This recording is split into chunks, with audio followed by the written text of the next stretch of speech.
Okay. Well, welcome back. We are back working on this boxcar that we started out with on our last visit. At the time, I was talking about a Milwaukee Road single door 50-foot ribside boxcar that was first introduced in 1941 in Milwaukee. We've gotten quite a bit done since our last visit. We've gotten the major substructure finished here, and we've added the couplers and pockets, and we've begun the underframe construction. As you can tell here, we've made the decision to go with the I-beam construction along with the cross peak members to support the floor, and then we've also got girder structures on the side of this. We've added the main air line and the air hose connections at the end, plus the couplers. We've also included the rest of the air system.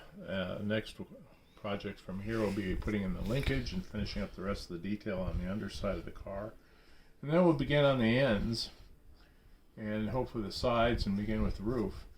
This, if you remember from our first visit, this is a Graceline kit. Now Graceline was a company that came out very early in the O-scale revolution in the late 30s, and they made some really interesting kits, some of them actually quite well detailed. They used embossed paper, thick paper sides as well as ends, and they did a fairly nice job. I actually have cut out the ends. I'll show them to you here. The ends have been cut out to fit this car, and as you can tell by the embossing on the ends here, they've done a fairly nice job of making the details. Now they aren't quite as sophisticated as later casting ends did, but for the time period involved in the late 30s prior to the Second World War, they did a fairly nice job. This one here has the lumber door on the A end, and it will fit on this car. And as you can tell from my car, I'll show you, I've already labeled the ends with an A and a B, and this will be the A end, and it'll fit over this right like that, and it will probably most likely we'll glue it in using a form of contact cement, which seems to work the best.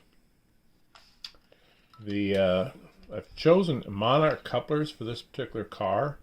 I have several freight cars with Monarchs as well as KDs.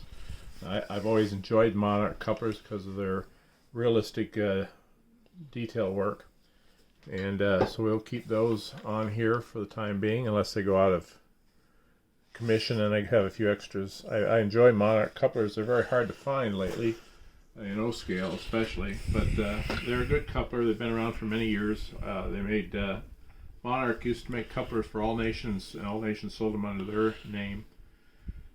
So we're going to continue with that. The next step, as I mentioned after this, we're going to put the linkage for the brake system on here. We've already picked out the trucks. I've got a pair of All Nations Bettendorf trucks. All Nation made two types of Bettendorf trucks, and I chose the probably the more detailed version of their trucks.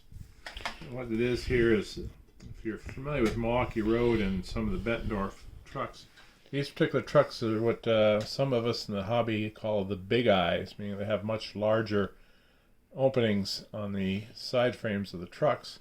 And they were very common and used quite a bit on the Milwaukee Road, the Green Bay and Western, some Rock Island cars, and some of the Minneapolis and St. Louis outside braced wood box cars that Bettendorf built for them. But even after the wood cars were no longer being built, the Bettendorf company still made trucks, and Milwaukee purchased a number of them for their box cars that were built in their shops in Milwaukee prior to the Second World War, and some of the ones that were built shortly after the war in 44 through 46. So this is where we're at with the car right now, and it's been about a week since we last met, and this is about what we've accomplished so far in a week's time. It's getting this car built, and hopefully it will turn out really nice for us. We're going to use Freight Car Red as our ultimate paint scheme, and we're going to use the 1953 or 1953 lettering that came out. We will not do billboard, although many of these cars survived well into the billboard era. Time frame I'm modeling, as I mentioned in my first visit, we're modeling 1959, so the billboard lettering hadn't quite showed up. But there was an interesting note about some of these cars. Several of them in late 58, early 59 were converted to the damage-free type cars, and they had a yellow band that ran across the middle, and they had basically freight car red lettering as opposed to yellow lettering. Well, they had that yellow lettering for the dimensional data, but the band contained the Milwaukee Road emblems and writing, and it was the early form of the billboard lettering. Fortunately, no one that I know of makes these decals, so I chose not to make that type of car, even though I could probably have done so. But at this point, I decided not to. Now, there's several custom decal makers that could probably make it for us.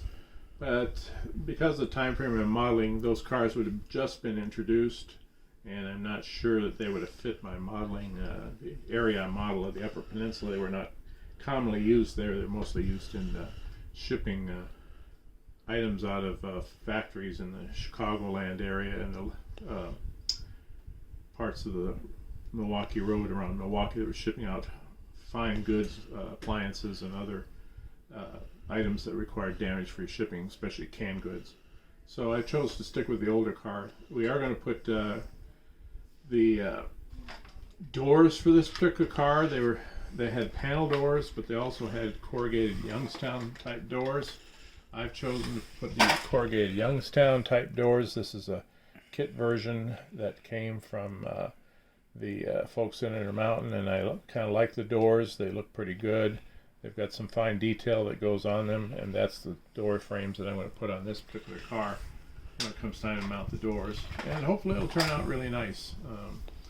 Again, we are using, as I mentioned, I'm going to use scale coat freight car red, which is very common on most of your Milwaukee Road cars in that late 1930s, early 1940s time frame, and later on into the 50s and 60s.